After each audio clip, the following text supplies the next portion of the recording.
Hi, welcome to the small shed. This week I'm actually making a start on this guitar I'm building. See you in a minute.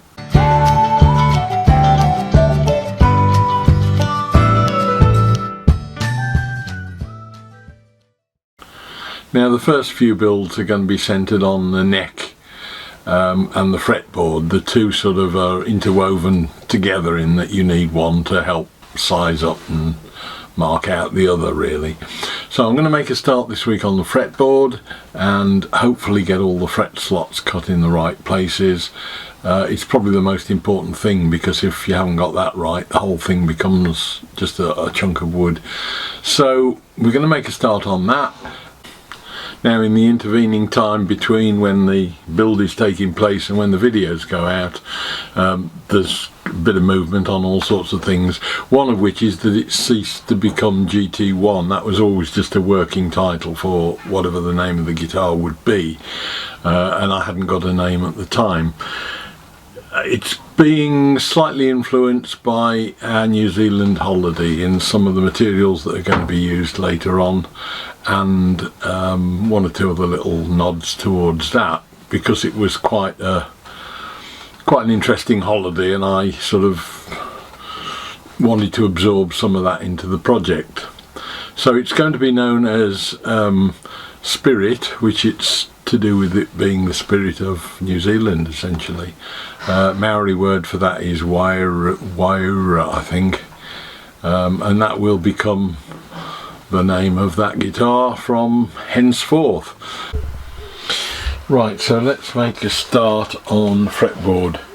One thing that has been constant throughout all of my thought processes for this is that I wanted bird's eye maple. Don't know why, but I always wanted a bird's eye maple. And when I was down at Yandles about, well, it was the August, I think, in 2019, seems a long time ago now, I bought the timbers that I needed for the guitar. I've just got a little bit sanded here, and if I just get a bit of isopropyl alcohol on it, you can see how beautifully that comes up as a finish. Now the piece I've got is just over 2 meters long and is doing the usual problem of giving me no room in the shed to work with it. So that's the first step. I'm going to cut that down, and then at least we'll have some handleable sizes of timber in the shed.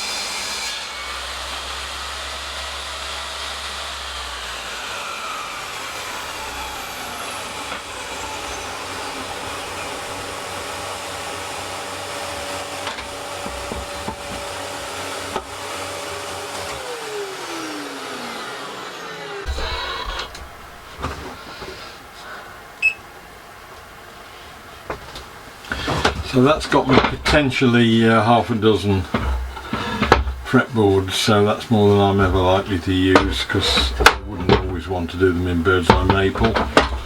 So I'll get one face flattened on the planer, and then I'll run them through the bandsaw, and then I'm going to leave them for a couple of weeks, because I suspect they'll then start to move, having been cut in half. They're not quarter sawn timber, which may be a mistake, I don't know, we'll see.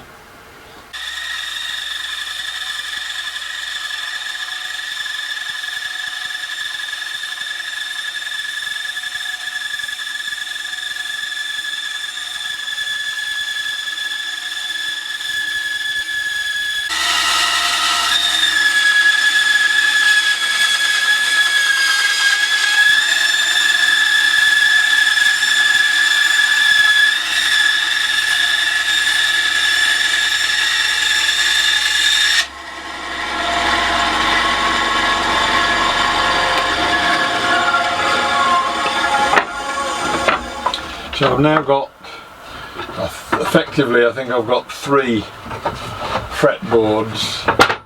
What I'm going to do now is leave these for a couple of days to just settle down, see if they're going to move at all before I start doing any thicknessing on them.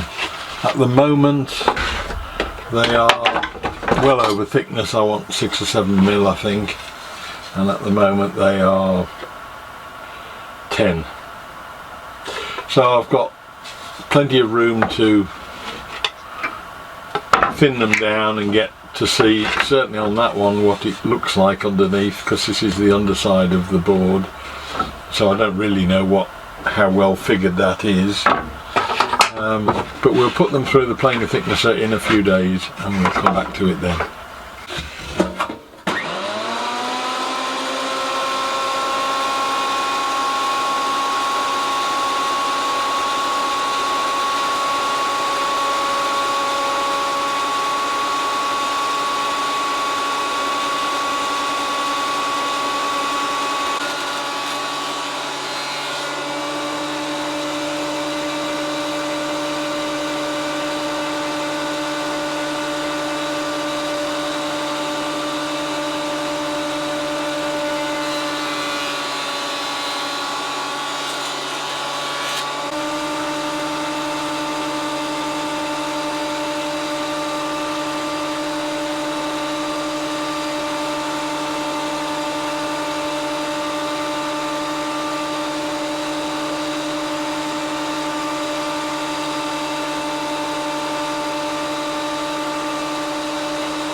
So let's make a start on a fretboard.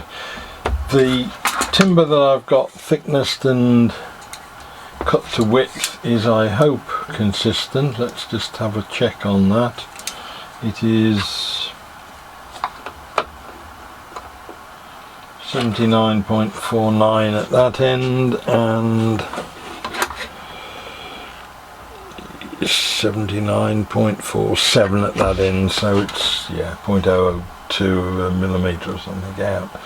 So I'm going to put a centre line down the middle first of all.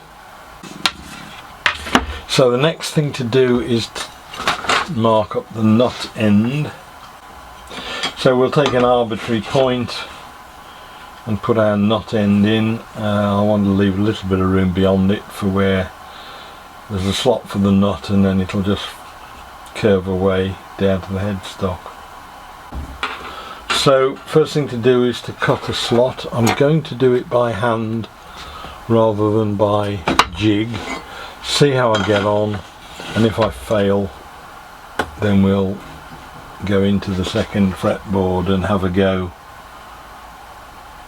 with make a jig or buy a jig or something. So I'm just going to mark it with a knife to start with to get that line.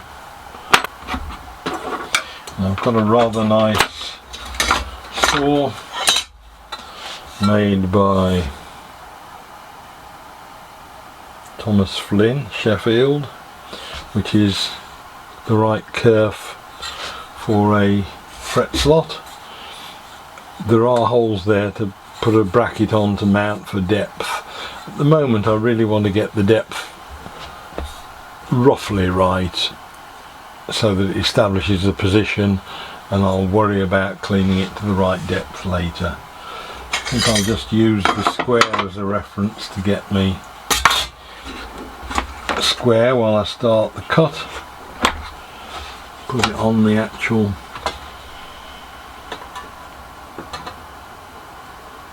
mark where I've cut it with the knife, and we'll start.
have it, that's the fretboard slotted. I'm quite pleased with the way it came out. It's taken virtually an afternoon, half a day to make. You may notice that it probably doesn't look quite like the one that you've seen earlier in the videos. Full disclosure, we've already had 1 or 2 goes, and that was the previous one, but I got pretty much all the way down to the end and got the last fret wrong. That's it. In the meantime, I've actually now got a guide which will help marking out these things in future. Totally transforms it rather than working with calipers. But actually I've got pretty close all the way down there. That's there's not more than a hair's width in any of those that's different from the CNC slotted rule, so I'm quite pleased with that. Next job really now is to get this into some sort of a jig, radius it to the right radius, do a little bit of work on the back to relieve the back for where the spoked truss rod is, and get it glued onto the neck. I think, I'm not sure whether I'll cut it to size first. Certainly need to cut it down to that width so that becomes the true centre line when I'm doing the sanding to get the radius right. We'll cut that down, but we'll do that in the next video. Well, I hope that was of interest. It's a little bit specialist at the moment, and it's going to remain that way for quite some time when the guitar build videos come out, so apologies for that. I do like to try and mix things up a bit, but when you get a big project like this, it's obviously going to take over. But there's a lot of different disciplines in this that I'm learning, and a lot of the things that I'm doing apply to anything. They don't just apply to making a guitar, they're just woodworking generally, and I'm learning a huge amount and really enjoying what I'm doing, so I might as well carry on doing it. Look forward to seeing you next week when we'll have something different, I hope, and then next time we're doing the guitar I'll probably either finish the radiusing off on the fretboard or make a start on the neck. I'm not quite sure yet which. Look forward to seeing you then, and we'll see you soon. Bye!